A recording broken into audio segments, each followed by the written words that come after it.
Doctor Zakir Naik کے بارے میں علماء کا موقف کیا ہے؟ بہت سے علماء ڈاکٹر ذاکر نائک پر تنقید کرتے ہیں کہ وہ عالم نہیں، اور کچھ لوگ ان کو مجدد کا درجہ دیتے ہیں۔ کیا ڈاکٹر ذاکر نائک کو سننا درست ہے یا نہیں؟ حبیب صاحب سعودی عرب سے۔ دیکھیں، ڈاکٹر ذاکر نائک کے بارے میں افراط و تفریط ہے۔ کچھ لوگ تو ان کو بہت ہی بڑھا دیتے ہیں کہ کل میرے پاس وراثت کے مسائل کے لیے لوگ آئے تھے تو میں نے ان کو مسئلہ بتایا، بنوری ٹاؤن کا فتویٰ بھی تھا ان کے پاس۔ میں نے کہا کہ یہ بھی فتویٰ وہی ہے جو میں بتا رہا ہوں آپ کو۔ تو علماء، میں نے کہا کسی بھی مدرسے سے آپ فتویٰ لیں گے تو جو فتویٰ ساری دنیا کے مدارس کا ہے وہ اس میں ایک ہی ہے۔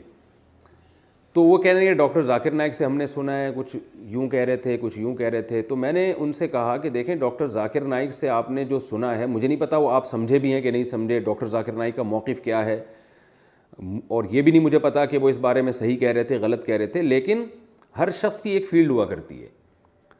تو میں کیا، بڑے بڑے علماء یہی بتاتے ہیں کہ ڈاکٹر ذاکر نائک کی جو فیلڈ ہے وہ ہے ادیان عالم، ان میں تقابل، بہت سارے دین مذاہب کے بارے میں ان کو بہت زبردست معلومات ہیں اور بے پناہ غیر معمولی حافظہ ہے۔ تو اس حافظے کی بیس پہ وہ فی البدیہی جواب دیتے ہیں، اس میں ان کی بہت تیاری ہے۔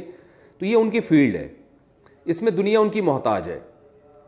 اس فیلڈ میں اور بھی بہت سے علماء ہیں، لیکن جس طرح سے ڈاکٹر ذاکر نائک نے جدید طریقوں کو استعمال کیا اور بے پناہ حافظے کا استعمال کیا، اس میں میری معلومات کی حد تک ان کی کوئی مثال نہیں ملتی۔ تو اس میں وہ امام ہیں لوگوں کے۔ لیکن جو فقہی مسائل ہیں، جیسے وراثت کے مسئلے ہیں، اس میں تو باقاعدہ پریکٹس ہوتی ہے، بڑے بڑے علماء کی نگرانی میں مسائل حل کرنے پڑتے ہیں۔ اس میں جو ہے وہ تربیت کی جاتی ہے ان علماء کی کہ وراثت کے مسائل کو کیسے حل کرنا ہے۔ بہت پیچیدہ مسائل ہوتے ہیں بسا اوقات وراثت کے۔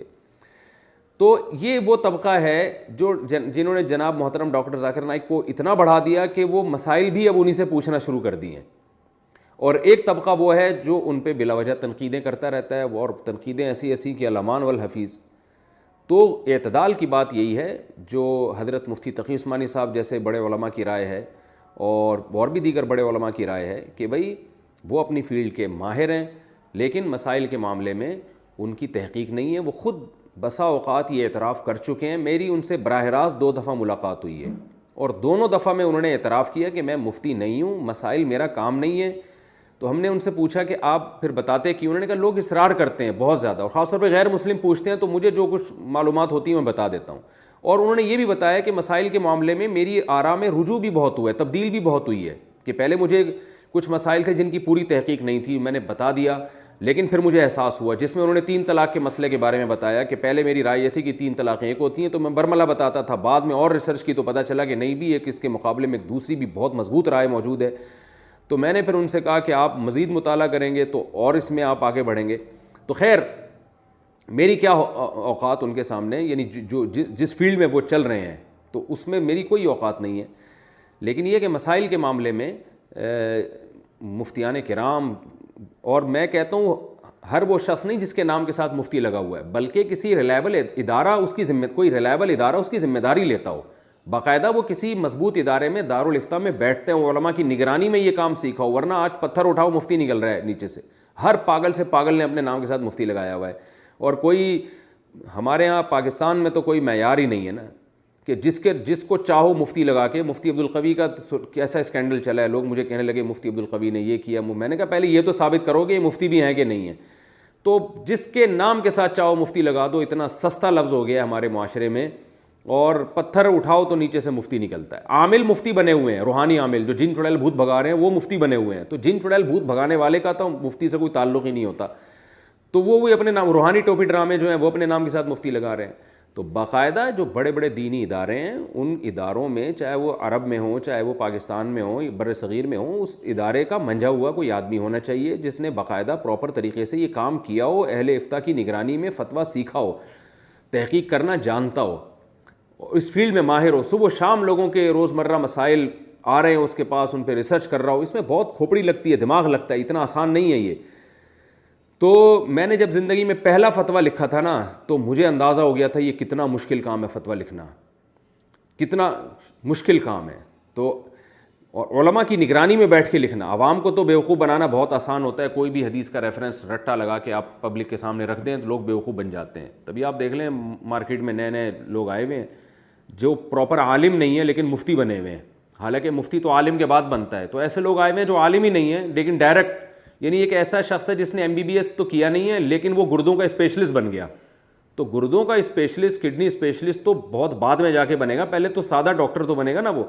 تو اب ایسے مفتی مارکیٹ میں آ رہے ہیں، محقق آ رہے ہیں مارکیٹ میں کہ وہ پراپر عالم ہی نہیں بنے، عربی گرامر تک نہیں آتی ان کو، عربی عبارات تک نہیں پڑھ سکتے، اور وہ جناب مفتی بنے ہوئے ہیں. تو یہ قیامت کی علامات ہیں. نبی صلی اللہ علیہ وسلم نے فرمایا قرب قیامت میں علماء اٹھا لیے جائیں گے اور لوگ جاہلوں کو اپنا سردار بنا لیں گے. تو اس لیے مسائل کا جو علم ہے نا، یہ بہت نازک پیچیدہ علم ہے. اس میں باقاعدہ پراپر مفتیان کرام سے رجوع کیا جائے گا، ان سے رابطہ کیا جائے گا.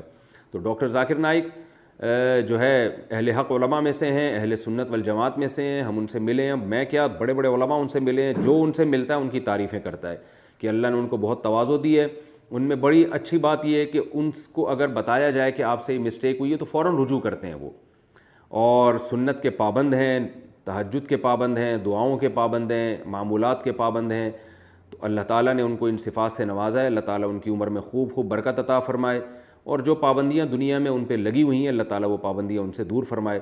اور یہی ہماری رائے ہے. ان کے عقائد میں اور اہل سنت والجماعت کے عقائد میں کوئی فرق نہیں ہے. جو عقیدہ طحاویہ میں عقائد لکھے ہوئے ہیں اسی عقائد کے حامل ہیں وہ. یہ بات بہت سے علماء ان سے براہ راست پوچھ چکے ہیں، میں بھی پوچھ چکا ہوں. تو وہ یہی بتاتے ہیں کہ کوئی ان کے وہ حنفیہ، شافعیہ، مالکیہ، حنبلیہ، ان چاروں مکاتب فکر کو اہل سنت والجماعت میں داخل سمجھتے ہیں. اور کوئی اگر فقہ حنفی کو فالو کرتا ہے یا فقہ شافعی کو فالو کرتا ہے اس کو برا نہیں سمجھتے. بلکہ جب میری ان سے براہ راست بات ہوئی تھی تو انہوں نے خود بتایا تھا کہ پوری دنیا میں ان کی ریسرچ کے مطابق سب سے زیادہ فقہ حنفی کو فالو کیا جاتا ہے. 50% لوگ ہیں جو فقہ حنفی کو فالو کر رہے ہیں اسلام میں، مسلمانوں میں. اور انہوں نے بتایا کہ 30% لوگ فقہ شافعی کو فالو کرتے ہیں، 17% فقہ مالکی کو، 2% لوگ فقہ حنبلی کو، اور 1% لوگ ایسے ہیں جو ان چاروں میں سے کسی فقہ کو فالو نہیں کرتے. تو ان کا موقف اہل سنت والجماعت کے بارے میں بہت اچھا ہے. جس طرح ان کے بارے میں یہ الزامات لگتے ہیں کہ وہ بالکل ہی چاروں مکاتب فکر کو غلط سمجھتے ہیں، ایسا کچھ بھی نہیں ہے. وہ بہت معتدل قسم کے ایک عالم ہیں. عقائد میں وہی عقائد ہیں ان کے جو اہل سنت والجماعت کے عقائد ہیں. باقی غلطی انسان سے ہوتی ہے، ہم سے بھی ہو سکتی ہے، مسائل بتانے میں ان سے بھی ہو سکتی ہے. تو ان غلطیوں کی بیس پر کسی کو گمراہی کا فتویٰ نہیں لگایا جا سکتا، بلکہ یہ کہا جائے گا کہ بھئی یہ اس معاملے میں ان سے یہ خطا ہوئی ہے اور اس کی دلیل یہ ہے، جیسے کہ علماء کا ایک بات کرنے کا طریقہ ہوتا ہے. تو کرتے ہیں 17% فقہ مالکی کو، 2% لوگ فقہ حنبلی کو، اور 1% لوگ ایسے ہیں جو ان چاروں میں سے کسی فقہ کو فالو نہیں کرتے. تو ان کا موقف اہل سنت والجماعت کے بارے میں بہت اچھا ہے. جس طرح ان کے بارے میں یہ الزامات لگتے ہیں کہ وہ بالکل ہی چاروں مکاتب فکر کو غلط سمجھتے ہیں، ایسا کچھ بھی نہیں ہے.